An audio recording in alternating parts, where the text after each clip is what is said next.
Does the time your mom pushed you out of her vagina or you're special and were removed fall between 1997 and 2012? Well, then you're a part of Gen Z. I fall in the middle, leaning towards end, being 2007, turning 18 years old. So I'd say I have a pretty decent grasp on people my age. Gen Z, the generation that is chronically unserious. If you couldn't tell just by my introduction, I fall into this concept as well. But is it for entertainment purposes or something deeper? My initial disclaimers. This is largely an opinion-based video. I will try and use factual evidence to back my beliefs. However, in the end, this is my interpretation of these situations, and I do not believe the entire generation to be one way or another, because that is a very ignorant assumption. This is merely an observation that I do not typically see discussed amongst ourselves. With that being said, let's begin. Have you ever found yourself scrolling on TikTok, Instagram Reels, YouTube if you're freaky like that, stumbled upon a video, maybe with someone distraught, showing something negative occurring, and the comments only being jokes? Not always necessarily making fun of the situation, but perhaps making light of it more than it is comfortable. Perhaps a person's pet just died, and instead of having remorse, maybe they make fun of the way she cries, or how she looks, completely skipping the point, just flooded with dark humor. Videos playing on the shock value of historical tragedies such as 9/11, and not in even the sense of mockery because they dislike America, but just because they can. I would be lying if I said I didn't fall into this as well. I'd be lying if I said I didn't find dark humor funny to a degree, find shock value entertaining sometimes. So I'm not saying you can't make dark jokes or use shock value to your advantage. I do those very things in my videos. I've joked on these things, but I want to discuss what distinguishes right from wrong. What if a man makes a rape joke about women? That's insensitive, right? Well, I'd agree. Surface level, it's easy to identify what's right and wrong to joke about morally. Right? What makes that so much worse than anyone else making jokes that do not pertain to an issue they've dealt with? Sometimes there's absolutely differences in severity. That I understand. But what about when it's just as serious of a topic? Why are so many topics so normal to make jokes about, and so many aren't? Because it only affects you? Because we have unspoken rules upon what will and won't get you canceled that changes every day? Who are we to decide what is and isn't wrong to say? But then if we decide certain things aren't wrong and certain things are, merely because it goes against our personal beliefs, but other jokes not so much because we didn't go through it, so yeah, that's okay to say. Everything either slowly becomes okay to say, or nothing will be. And let me make a clear point here. My point is not that it's okay to make jokes like that from anyone. About anyone. But I can't say I haven't been caught in jokes and said something distasteful for the shock value. My point is, and where I would like to go with this discussion, I don't have a direct standpoint on this. I have many ideas that I would like to explore and go into further. I'm not inherently saying that making jokes to any capacity, or lack thereof, is right or wrong. I don't think there should be set rules and yes or no's on what's always going to be okay or not okay, and that's what I want to touch on. I see particularly online people just going along with what others say is bad, and not because it's what they believe, but because it's what everyone else is doing. Their sense of morality and empathy is to maintain appearances in what others are doing, not because it's what they think they should do. We try so hard to attach rules and strings to what does and does not make you a good person. An example, when a creator, musician, etc. says or does something some people perceive as distasteful, it is almost an immediate rule that you cannot participate in enjoying their content anymore, or else everyone will get mad at you and think you're as bad as them, even if nothing was proved to have actually happened with said artist. If that is the ideology you choose to go along with, that's absolutely your decision. Like in some cases, the things musicians, etc. may have done or be accused of are just too bad, so you cannot separate art from artist. Or maybe you enjoy their contents, but you do not want to fund them. And I do not mean of defending them in poor actions. Like everyone swapping up liking James Charles now is beyond me. That is the opposite of what I'm discussing. Everyone started liking him, so those same people who were ripping him to shreds went along with others like nothing ever happened. Whatever the reason may be, the issue I find with it is the reason we are choosing to not do things, or to do things, is not because we truly believe it is morally correct or wrong, but because we are trying to almost go along with unspoken rules of the internet of what's okay and not okay, and what will or won't get you canceled. Our generation has performative empathy. We have such defined yet blurry lines of what just makes you a terrible person, with no exceptions. With the biggest example of this is 2020, with so many controversies over people being very strict on trigger warnings for anything imaginable. An example I can think of is a lot of people were not putting trigger warnings for things like eyes, or they were, and not because they genuinely believed it was the right thing to do, but because they were frightened to be perceived as a bad person automatically. Because the internet does not go by situation to situation. They will immediately make assumptions about who you are as a person morally, without any further inspection. A large issue I find with this generation is the lack of balance. you can always find at least a couple people making incredibly crude remarks in the midst of a serious conversation. People not taking natural disasters serious, medical diagnoses, death, abuse, corruption, oppression, like it's a serious issue. And I don't just mean trying to lighten a situation. I mean plainly misreading the room. I believe in the beginning we recognized that these are serious topics. It's not that they're viewed as less than, at least I don't believe it is by the majority.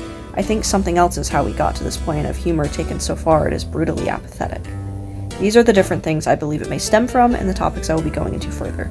Desensitization, coping mechanisms, toxic positivity, or just plain positivity. Before we delve into that, I want to make clear what the root of why we find things funny is. What is funny? Well, I mean, on the surface, it's something that makes you laugh. But what if we laugh because we're uncomfortable? Was that still funny?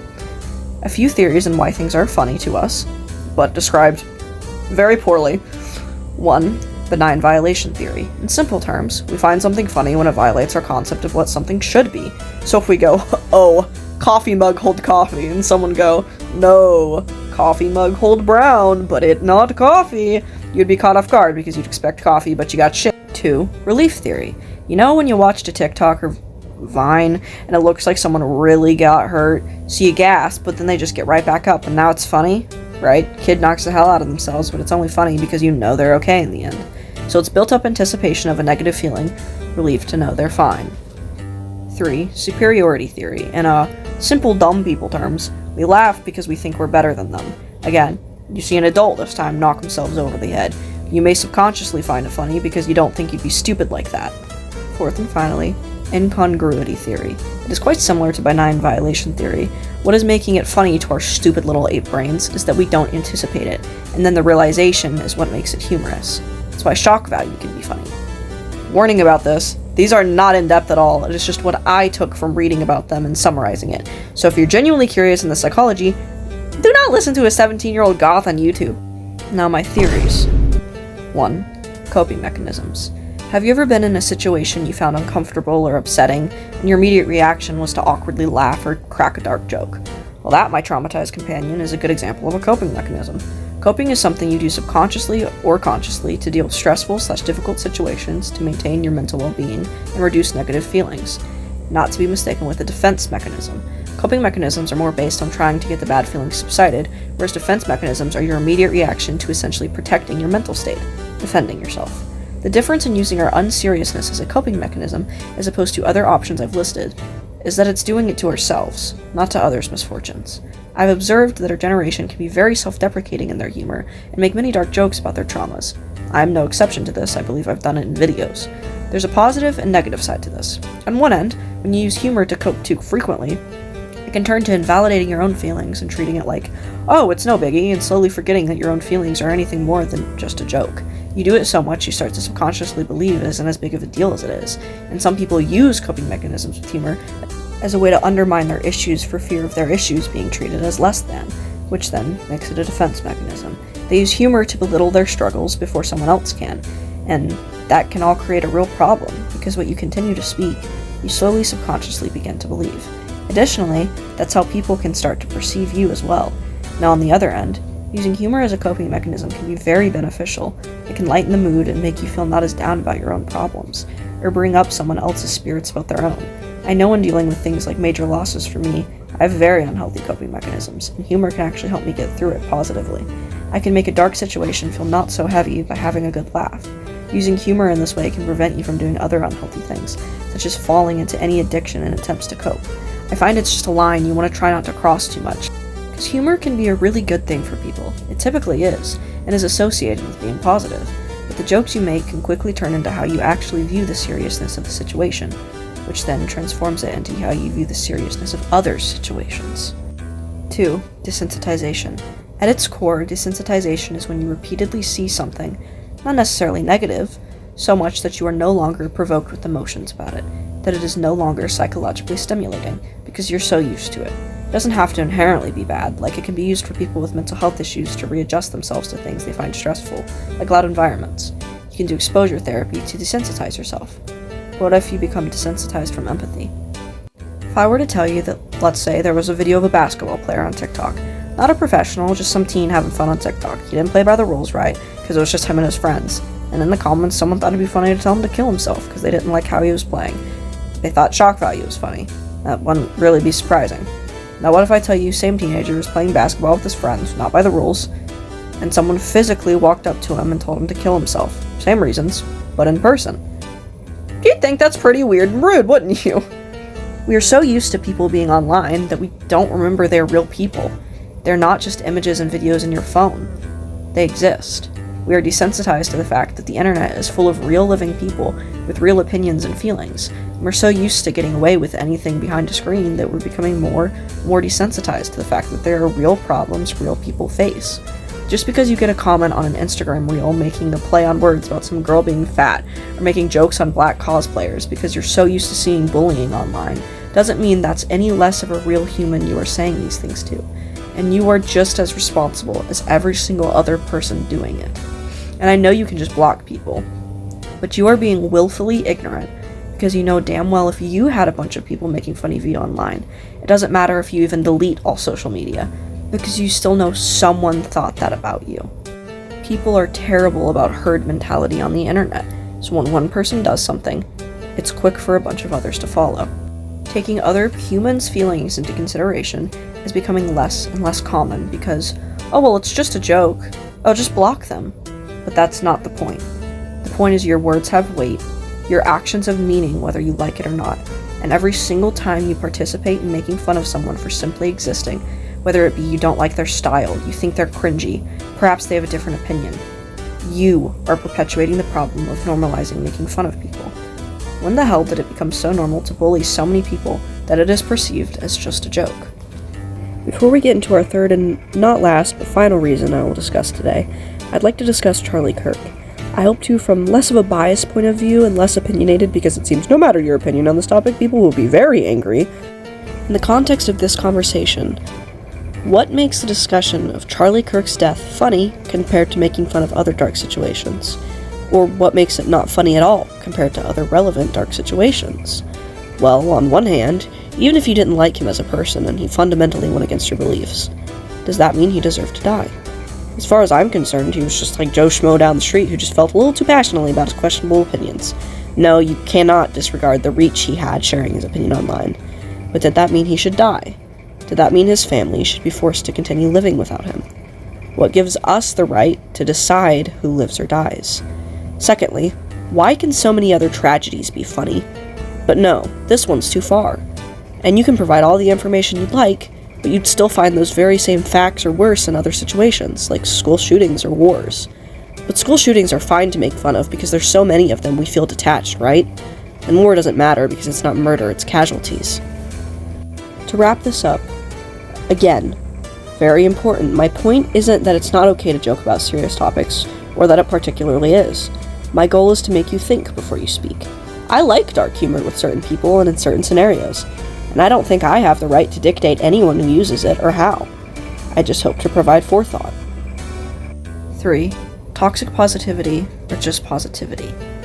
Now, while the rest of the time I have been discussing my reason for this lack of empathy being from negative sources, I truly don't believe that's all there is.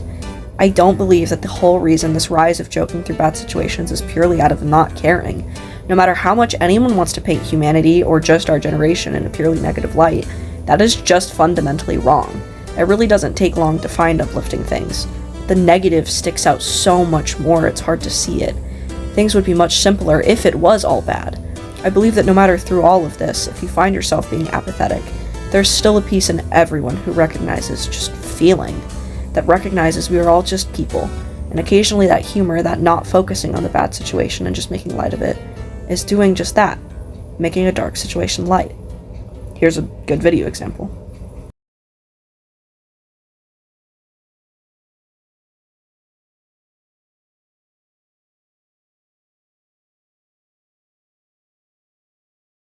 While some of this might have been because we're young and dumb and don't realize we're all going to die, I truly believe part is because, in the end, the only one who can decide if you are going to be miserable or not is you. Whilst there is balance to be had, and it is genuinely good to just feel even when it's feeling upset, the only one who can make you have a bad day is you. You may experience shitty things, and it's okay to recognize they're upsetting, but you can always choose to see the positives in the end, no matter how rough it is. I can recognize I have a roof over my head, a job, a dog, a boyfriend. Sure, I don't really have things like family outside of the ones in my home, but I have friends who are more like family to me than what a lot of people do have, period. So whilst that doesn't invalidate my experiences, that puts a new light on it, that while things may be bad, it's never bad enough to let it ruin you, and ruin your empathy, whether it be for others or yourself. Don't let cruel things in the world drown out how beautiful everything can be if you let it. Here's the drawing. It's completely unrelated to this conversation. I just needed a speed paint. If you'd like to see more, please God, give me things you'd like to be discussed, serious or funny or just drama. I love talking, and even more, I love people hearing me talk. Bye bye!